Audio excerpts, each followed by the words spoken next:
What's going on, y'all? This is John Alsace with the Face Mask Podcast, and today I wanted to talk to you guys about a player that we really haven't gotten into much discussion about on this podcast at all, and that's Saquon Barkley. He's coming back from an ACL injury that he sustained in September of last season. The Giants recently exercised his fifth-year option, so it's pretty clear they don't have any real long-term concerns about the ACL injury. But earlier this week, Giants head coach Joe Judge declined to offer a timeline on Saquon Barkley's return from his ACL injury. He did go on to say that he was happy with how Barkley, quote-unquote, attacked rehab, and he said the team is going to make sure, quote-unquote, that we take Saquon's rehab at the correct rate for his individual body and injury, end quote. So, okay, I don't really think there's much to read into here. There were some rumblings on some other fantasy websites that this could signal that we might not get the same Saquon Barkley moving forward, and I think that's just crazy, because the team's actions itself would dictate that they think otherwise. He's topped 1,000 yards on the ground in his first 2 seasons, scored 17 touchdowns in his first 29 games, 143 receptions for 1,159 receiving yards over that same 29 game span.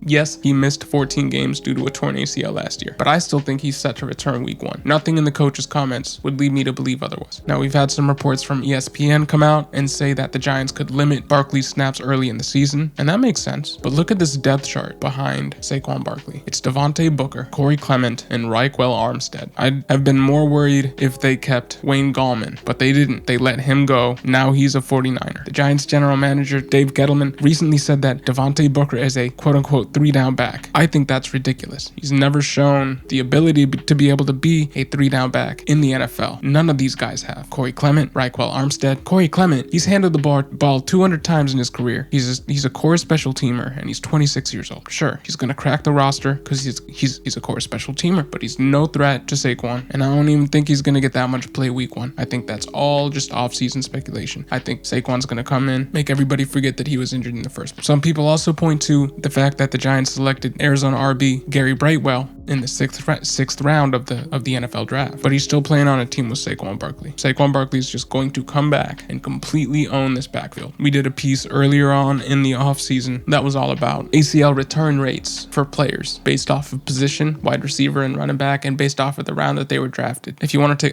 take a listen to that, we'll put that down in the description below so you guys can check it out. But we basically came to the conclusion that for Saquon, based off of other first round freak athlete running backs, there's nothing to worry about. Because who's the one guy that he was compared to coming out? Adrian Peterson. What did Adrian Peterson do when he came back from an ACL tear? He ran for 2,000 yards and was the MVP that season. Broke records. Saquon's the same level of player. He injured his ACL in week 2 last season, so he's basically going to have had a full 12 months to heal. Saquon's going to come back and be the exact same back that he's always been. The only difference being Sterling Shepard isn't going to be the number 1 wide receiver anymore for the team that he's playing for. They got Kenny Golladay. They went out and got Kadarius Toney. They got some help for Evan Ingram and Kyle Rudolph, and for what it's worth, Kelvin Benjamin. John Ross is there. Darius Slayton. Sterling Shepard is now the number 3 wide receiver. Much better offense. On paper, Saquon should eat. What do you guys think? Do you guys have anything to comment on the recent news that has come out from Giants head coach Joe Judge about Saquon Barkley's recovery? Let me know in the comment section below. This is John Alsace with the Face Mask Podcast. Thank you guys for listening.